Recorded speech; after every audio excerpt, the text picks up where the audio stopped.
Namo tassa bhagavato arahato samma sambuddhassa. Namo tassa bhagavato arahato samma sambuddhassa. Namo tassa bhagavato arahato samma sambuddhassa. So good evening, everyone. Today we're starting a different series. We're going to talk a little bit about Venerable Sariputta and Mahamoggallana. So these are the two, we call them Agasavakas of the Buddha. And so these are the highest disciples of the Buddha. But they didn't start out as highest disciples. Of course, like everybody else, they started out as young children. So both of them were born near to the village or near to the town of Rajagaha. Venerable Sariputta, actually, the name of his village is given differently in different commentaries. So in some places it's called, the village is named Upatissa, and that is also his maiden, that's also the name that he was given as a young man. Now, Sariputta, it comes from the name of his mother. His mother's name was Rupasari. And then on the same day he was born, another boy was born named Kolita. And so actually the village is also called Kolita, according to the commentaries. And so they were both in this area near to Rajagaha, which, if you know, is somewhere south of the Ganges River, south of Pataliputta. It was the capital of Magadha at that time. And um, so they grew up in good families. Good family means that they had a comfortable life. And so, like most young men, they would enjoy to go to a nice festival. So it seems that one time there was an annual festival in Rajagaha that we translate as the Hilltop Festival. So you can imagine what kinds of entertainments there might have been in a festival in ancient India. I think some of the kinds of dancing you might see in a Bollywood film in modern day, the kinds of singing and instruments, some of them are still used in India today. They had various kinds of acrobats also. So there's a sutta that talks about bamboo pole acrobats, where they would have two people balancing. One person would hold a bamboo pole, and the other one would balance on top of it. And so we have different kinds of balancing acts. Maybe there'd be juggling. Maybe there'd be fire breathing. This was sort of all of these sort of entertaining things. Clapping. They would have, instead of having, they wouldn't just have drums. They had other kinds of percussion like clapping and slapping against the body. Probably people doing cartwheels and backflips, and maybe they had some kinds of exaggerated dramas. And so then on the first day of the festival, uh, young Upatissa and young Kolita, they were quite impressed. So they were enjoying the festival a lot. And then the second day also, they continued to enjoy it. On the third day, something changed. And so then they asked each other, your face has changed today. You're not enjoying this kind of ceremony, this kind of festival as you were, same way you were before. So what's changed? And so they confessed to each other. Both of them were thinking this kind of pleasure is empty. So if we just pursue this kind of pleasure our whole life, just wasting our days watching the festivals, then we'll never know any kind of deeper happiness. We'll never know some kind of deeper liberation. So this is an interesting situation, because it's something that a lot of teenagers have even today. So you can see even back to ancient times, at a certain point in our lives, we start to think, well, what's our life about? So if I continue to live my life in this way, then how will it end up when I'm 80, 90 years old? And so they weren't doing anything really bad at that time, but they started to think, well, this is a bit of a hollow kind of pleasure. And so in ancient India, it was pretty easy just to go off and become a monk or a nun. Essentially, you just walk out from town and sometimes you tell your parents, sometimes you didn't, um, because there were so many different kinds of monks and nuns. So at that time, they heard of one teacher called Sanjaya Balattaputta. And so there's a group of teachers that were very famous in the Buddhist day. Probably in modern day, amongst them, the most famous is Nikantanataputta, who was the leader of one of the Jain sects at the time. And so this was a different sect.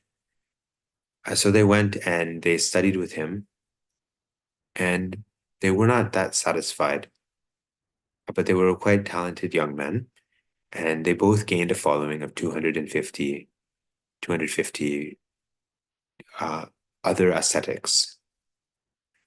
So before we continue with this story, maybe we'd have like a brief overview of what religion was like in the time of the Buddha. So we had a few different kinds of religions. One of the groups we call the Paribhajikas, so the wanderers. And so this is more like what Upatissa and Kolita were doing. So they were wandering around and doing some meditation. They had the Achalikas. So these ones were people practicing in more austere ways. So the Achalikas, they would practice completely naked. And so if you've never been to northern India, the weather is not that different from, say, for example, Sydney. So you could get quite hot summers, but winters could be very cold. And sometimes snow would fall even. And so they would be completely naked. So they had to be extremely physically tough. And you also had what they call Jatilas. The Jatilas, we call uh, I'm not sure, I've forgotten the translation, but these are ascetics who would go around they would have dreadlocks. So this would be like the fire worshipping ascetics that the Buddha met, the Kassapa brothers. So this was like the Buddha's first very large conversion of established ascetics. And then he preached the fire sermon, and they were able to attain nibbana at that time. We haven't quite got there yet in the Buddha's life, but so those are the Jatilas. So amongst these groups, so then we have this venerable. Oh, so then we also had the Brahmins. So the Brahmins were hereditary priests, but at the time of the Buddha, they had given up a lot of their priestly sort of duties. And so they had the Vedic religion. And the Vedic religion is a very complicated series of sacrifices that are meant to sort of manipulate the natural world and lead to good rebirth in future lives. So, for example, you can see in Varanasi in the present day, they have what they call the burning ghats. So the ghats are these sort of fort areas along the river Ganges, and in the burning ghats, people will uh, they put the corpses out onto the river for cremation, and they're a very complicated set of rituals that they should perform in order to get a good rebirth for that person. And so some of them can be quite expensive. So, for example, if somebody dies from snake bite, they might have to do a certain kind of ritual, but if it's a natural death, they may have to do a different kind of ritual. So, in the Buddhist time, the Brahmins had partly given up this Vedic religion, or some of the Brahmins had partly given it up. Some of them were following them, they were studying the Vedas, and others were farmers or they were tradesmen and things like that, but they would keep the lineage and the clan. So, at that time, there was a series of 10 issues that normally all of the teachers would try to answer. And if you were to go to one of these groups, so whether they be Achalikas or Paribhajikas, like so if they're naked ascetics or they're dreadlocked ascetics or they're just wanderers or whomever, you could ask this set of 10 questions. Uh, so I will.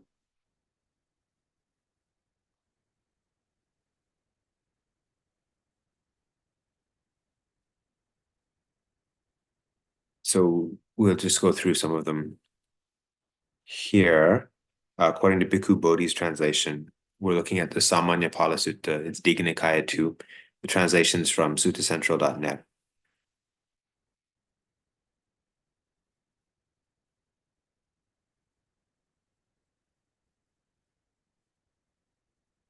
And so these are the ways that Sanjaya Velataputta would answer these questions. So one of them is there a world beyond?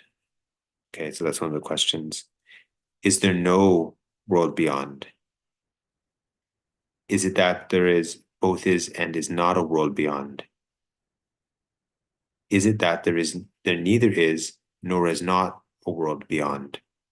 So we're talking about future lives here. Are there beings who have taken rebirth? Are there no beings who've taken rebirth? Is it that both and there are and are not beings who've taken rebirth?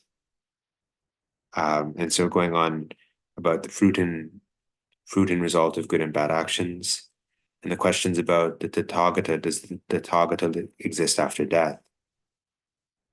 And so we have these, we call it tetralemma. So usually they would say, for example, if you can say, is Dhamsuwa Monastery in Sydney? Then the answer should either be, yes, it is in Sydney.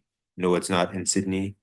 It's both in Sydney and not in Sydney, and or it's neither in Sydney nor not in Sydney. So we know it's not in Sydney, right? It's in Melbourne. So it fits this, what we call a tetralemma. So we have the four possibilities for the answer to the question, according to ancient Indian logic. And so these are questions that the Buddha actually wouldn't address these questions. And so this is an interesting issue for another day. So what they call Sanjaya Belatthaputta a radical skeptic. And it means he wouldn't answer the questions, but the Buddha, when he would say to set aside the questions, and he would say, this is not what my religion's about. So my teaching is not about this. My teaching is about learning to overcome suffering and what is good and evil in the world, these sorts of things. But Sanjaya Belatthaputta would say, regarding any of these questions, if I thought that it was so, I would declare to you, it is so. But I do not say it is this way, nor it is that way, nor it is otherwise. I do not say it is not so, nor do I say it is not so. So, so this is what they would call the eel wrigglers, because they would wriggle out of any question. They would say, I don't know. I don't say I know.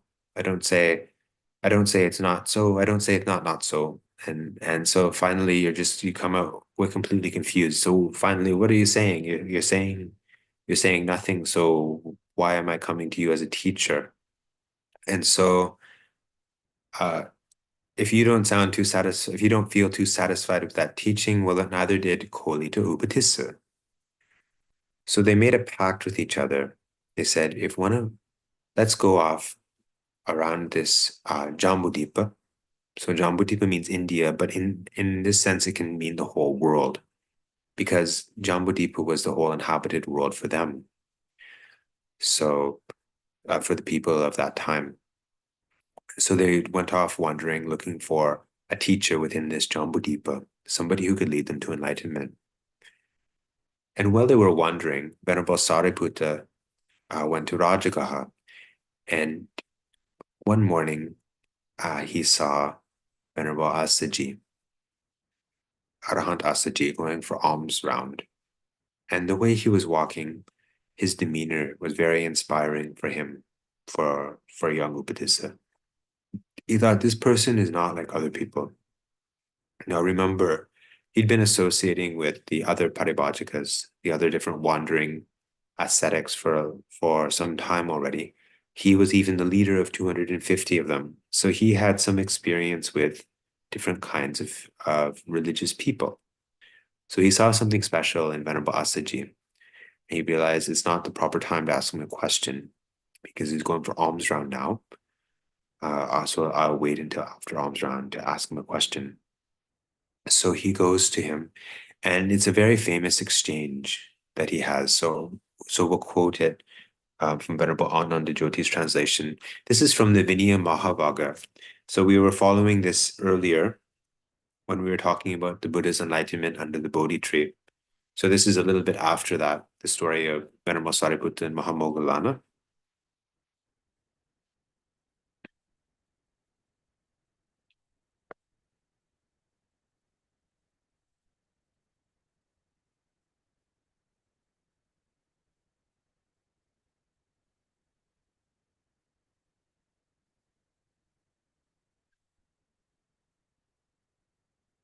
So this is Venerable Sari. This is young Upatissa asking Venerable Asaji.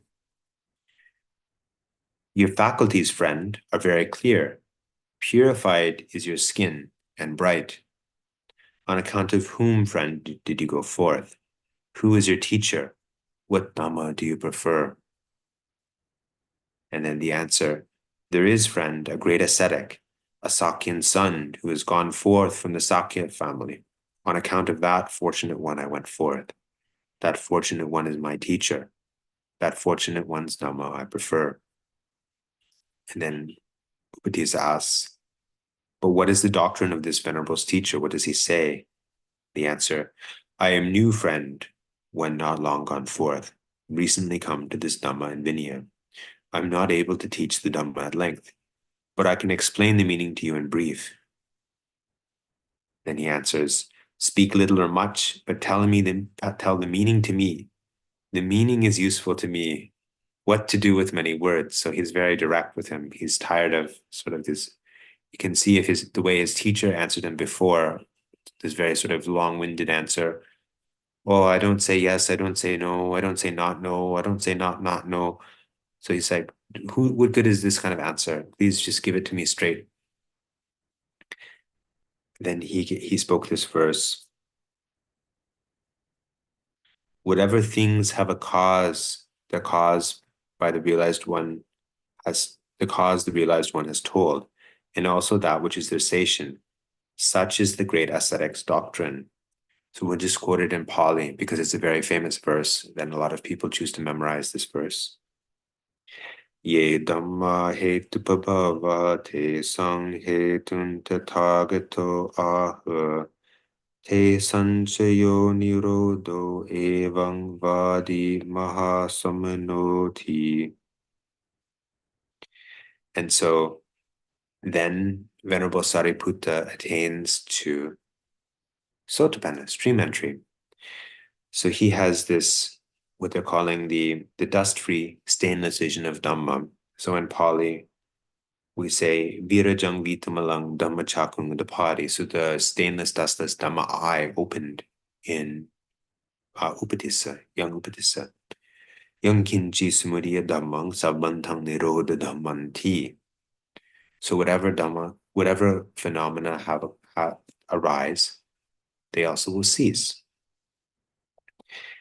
And then so this is showing Venerable Sariputta's great wisdom that even before he went forth, he's gone forth, but he hasn't ordained yet. Just by hearing this short teaching, he's able to understand and attain the Dhamma, the same way that Venerable Anya Kondanya has attained in the Dhammacakkappavattana Sutta. And so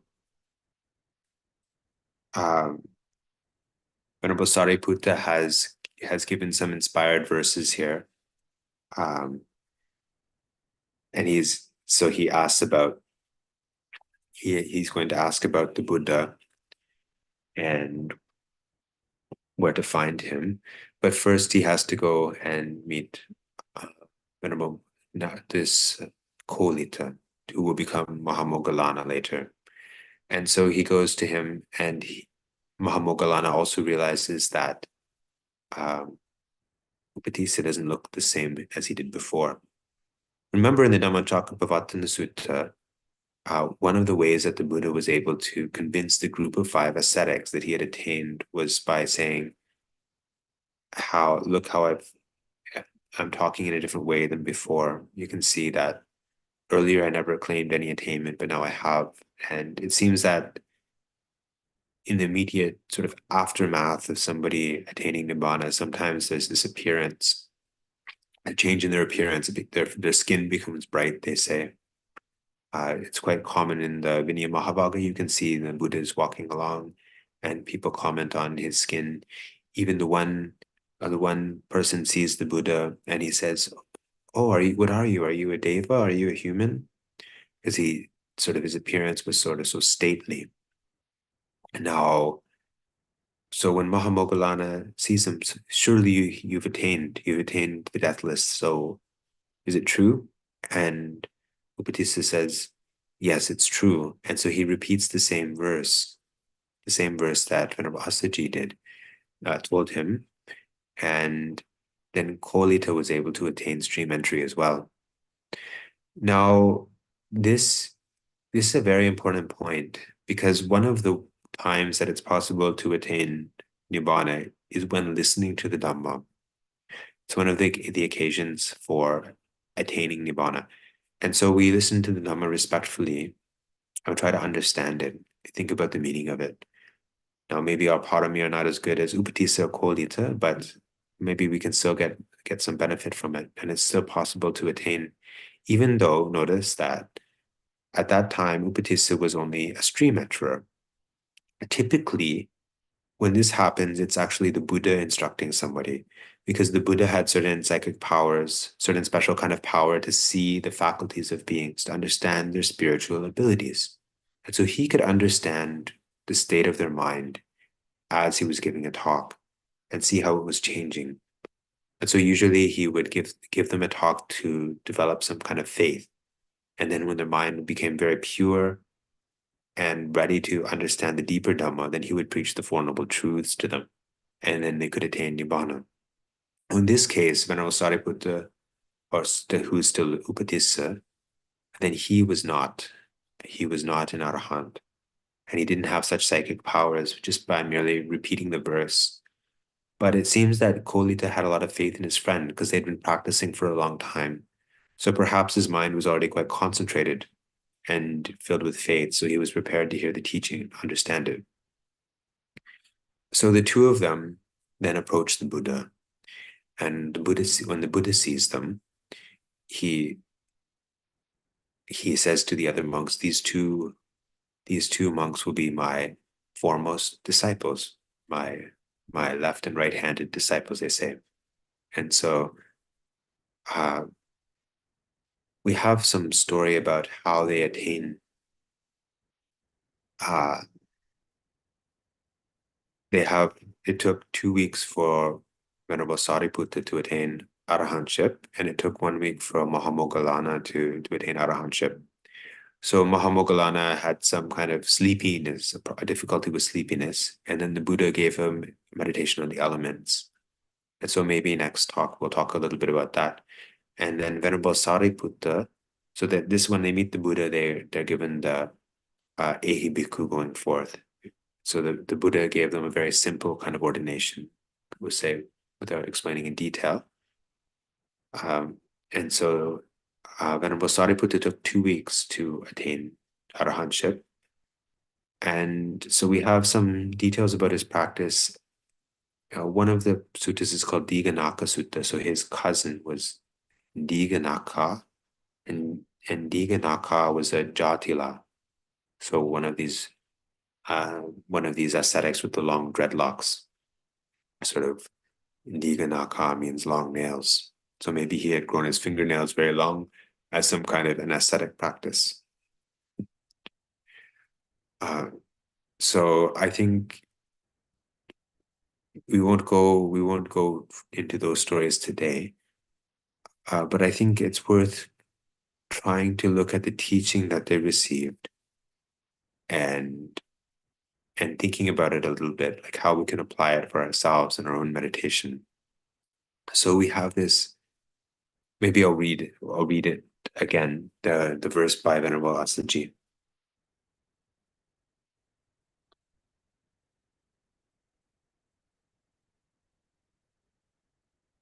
Whatever things have a cause and a source, their cause the Blessed One has told, and also that which is their cessation, such is the great ascetics doctrine. And so then this is the verse that he spoke. And then this is what Venerable Sariputta realized.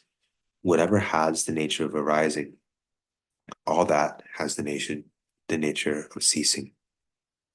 So this is simple and complicated. So we have whatever has arisen due to causes, the Buddha has told the causes, and also the cessation. And so this is dependent origination. So if you look at what we talked about earlier, when the Buddha was practicing under the Bodhi tree on the night before of his awakening, he had attained to before he had become a Buddha, when he was still merely a Bodhisattva. And so he attained very deep states of concentration. And then he saw the way that karma worked. So he saw the arising and passing of other beings according to their karma. And he remembered his own past lives. And he also reflected on this Paticca So we have Avinja Pachya Sankhara, Sankhara Pachya Vinyanam. So we have the 12 links of dependent origination, starting with avidya, which means ignorance. And so he contemplates them in forward and reverse order. So when one of them arises, or when one of them leads to the other, and also there's like a simultaneous influencing of them, and it's actually can be quite a complicated process. But you can see that we have the cause, and then we have the cessation of the cause. And so whatever has the nature of arising, has the nature of passing, is you can say that it's related to this process of dependent arising, but Upatissa has not realized it fully yet. So if we want to take this aspect of anicca in a practical way in our meditation practice, we have a few different ways. One of the ways is to contemplate the six sense bases, and another way is to contemplate the four elements in the body. So since we've talked a little bit about the four elements in the body, maybe we can use this method, or we can talk about this method a little bit. So we have four elements, and then we have what we say is derived, the materials that are derived of the four elements. And this is what constitutes the body in the Buddhist sense of the word. So we have this Patavi Dhatu, so we have the earth element. And so then usually the definition is something like, what is earth, earthy, and clung to? And then the examples given are like hair on your head, hair on your body, nails, teeth, skin, bones, these things in your body that are sort of solid. And so this is one way to contemplate them. And so then similarly, we have the Apo Dhatu, so we have the water element. And so then they're often defined in the same way, those things that are water, watery, and clung to. Clung to means that you sort of have an attachment towards them. Even if you become an arahant, it's true, then you won't have attachment to these things anymore. But other people can still have attachment to them. So other people, you can see examples where there's attractive young nuns, then people become attracted to their bodies, even though the nun herself has already attained arahantship. So we have this aspect of being clung to. And so for the fire element, and so the examples that we get are things like blood or saliva or pus. And so any kind of watery things in the body, we can think of, you can think of cerebral spinal fluid, any kind of fluid you can think of in the body, anything. So then we have the tejo dhatu. So this is the warmth element. And so we have things like, traditionally we talk about things like the digestive fire, but you can think of any part of the body that's warm, or the aspect of the body that allows the body to warm up in a cold, when it's cold. That is the heat element. And so then we have we have the air element. And so then this is like, for example, when we're speaking, we have air coming up through our esophagus. And when we're breathing, the air is moving through our lungs. And the various sorts of cavities in the body can also be counted under the air element. Sometimes they're come into the space element, depending on how we're dividing the body. So when we look at if we're taking the different parts of the body and we're contemplating them in our minds, usually we can take a few of them. Maybe we want to we want to just contemplate the earth element in terms of parts of the body. And so we can start by so there are different ways. First, usually we try to get some kind of concentration. So we can focus on a few of them.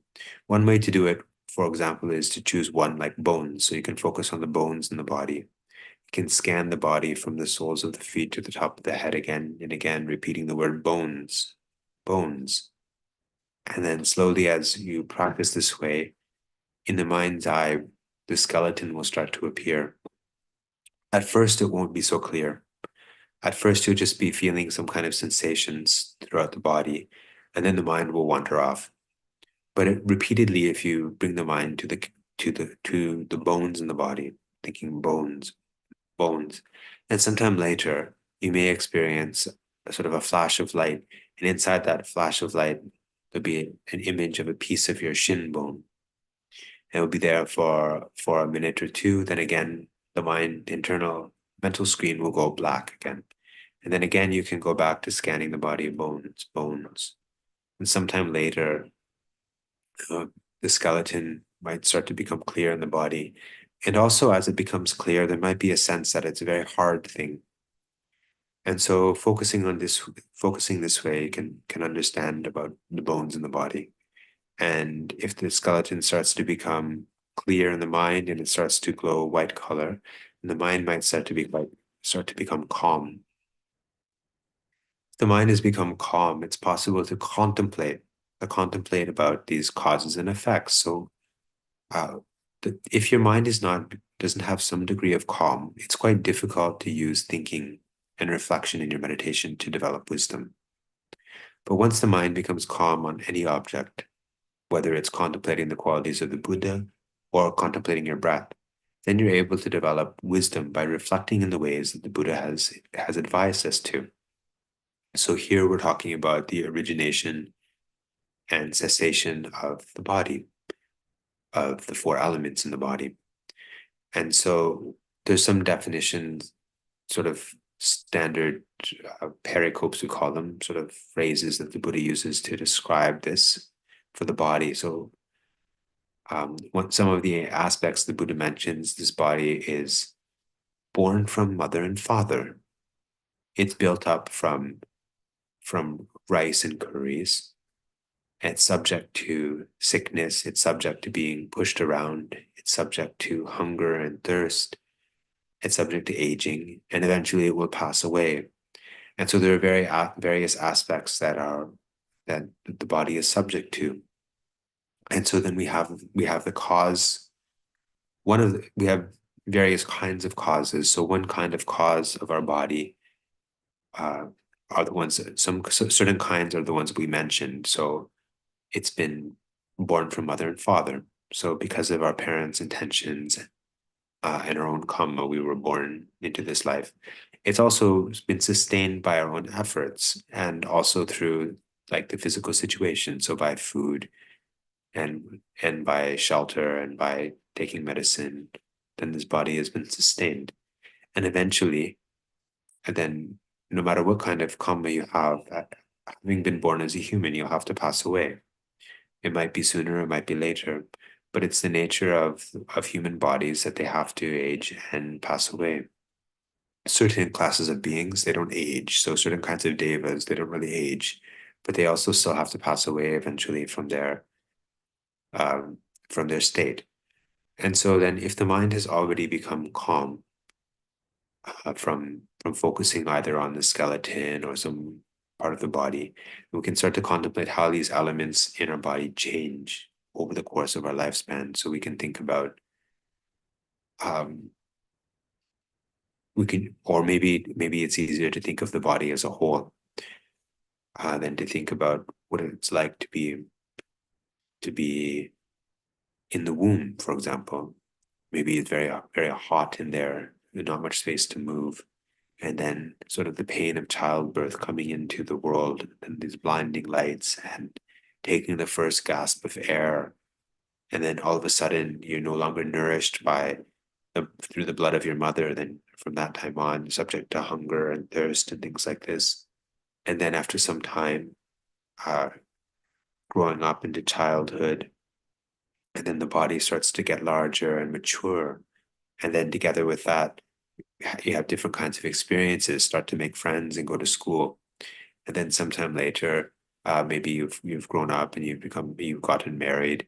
Maybe your body is very strong and healthy, and you have a good job. And then sometime later, then you start to get some arthritis, and eventually you start to get towards old age. Then the body starts to break down in various ways. The skin starts to change in color, it starts to sag, and then eventually you pass away. So it's important to have a kind of strong, certain level of concentration before you do this kind of contemplation. Otherwise, you can start to get depressed. So this is like one way of contemplating impermanence. The theme of impermanence is anicca, and also the causes. Because if you don't understand the causes of impermanence, then you won't really get the proper result from your meditation. If you just focus on your physical body and you understand, okay, all of the sensations in the body arising and passing, it's true, a certain kind of wisdom will arise, but a certain context, a greater context is not, is sort of lost there. Now, the Buddha also recommends that we contemplate externally. So other people have the same kind of situation that we do. So everything that arises due to a cause, then that cause has been told by the Blessed One, and then also its cessation. So all of these things that are arising, they pass away. So we can contemplate. We don't have to necessarily contemplate people, inanimate objects. We can also contemplate. So we're focusing more towards the earth element, because it can be a little bit difficult to contemplate, for example, how the air element changes in our body over the course of a lifespan. So if focusing more on the earth element, how these sort of solid things start to change. We can focus also externally on inanimate objects. For example, you can see behind me there are bricks. And so we can contemplate the process um, by which these bricks were made. And so the different ways that the clay was made, sort of, if you know something about geology, how the silica was laid down in the ground, whatever. And then later how the mud has been dug up and washed, and then the clay has been fired in a kiln or whatever, in a big oven or something, and prepared, and then the different bricks have been laid with mortar, and then sometime later, due to exposure to the heat and the cold and the sun, maybe they start to crack, um, and they start to change, right? So you can see in the ancient Buddhist sites, for example, bricks last a long time. So a brick might last 2,000 years, but you see they don't have the shiny glaze that the bricks here have. So they don't look the same way they did 2,000 years ago. And 30,000 years in the future, again, they might just be sand, or they might be part of clay, or maybe they've been mixed into concrete. Somebody has scooped up that sand and then mixed it into with some cement, and they've made concrete or something like that. So we have this kind of a process. We have different kinds of causes and conditions, and as the conditions change, then the whole phenomena changes along with it. So contemplating this way, we're trying to we're trying to understand the changes in our lives in a way that makes our mind more stable. So remember, when we do these contemplations, we're trying to develop wholesome mind states, not unwholesome mind states. So if you find this kind of contemplation not helpful, then maybe you're not ready for it yet. Maybe it's better just to focus on the breathing. But since this is the kind of contemplation that led Venerable Sariputta to attain a stream entry, just it's arising and passing, I thought maybe we could look at one way of taking this as our object. Now, again, with the four elements, taking them as the 32 parts of the body is only one aspect of it. It's also possible to look at the four elements as they manifest in the body right now. And so in that case, then we can look at the earth element in terms of its 6 characteristics. So hardness, softness, roughness, smoothness, heaviness, lightness. So we can try to feel these sensations as they're rising and passing in our body right now. We can try to feel the heat and cold as it rises and passes in our body right now. The flow and cohesion as the different areas are, as it changes throughout the body right now, and the pushing and supporting aspects, the motion in our body, the vibrations as they're rising and passing right now. We can also see the different kinds of causes and conditions there. So, for example, if our body stays still for a long time, then heat might build up on the seat. If it's cold outside, then maybe our head or our shoulders become cold, but the lower part of the body stays warm and things like this. So there are a lot of things that we can observe in the present moment, and we can also observe interactions that's rising and passing there. So it's very helpful to take the 4 elements as meditation object at some point in your meditation career. But as I said before, it's better to have some level of stability of your mind before you start. So next talk, we're going to continue a little bit with our examination of the Dhamma practice of Venerable Sariputta and Venerable Mahamoggallana. Until then, I wish all of you may be happy, healthy, peaceful, and content, and swiftly attain the peace of Nibbana. Sadhu, sadhu, sadhu.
全く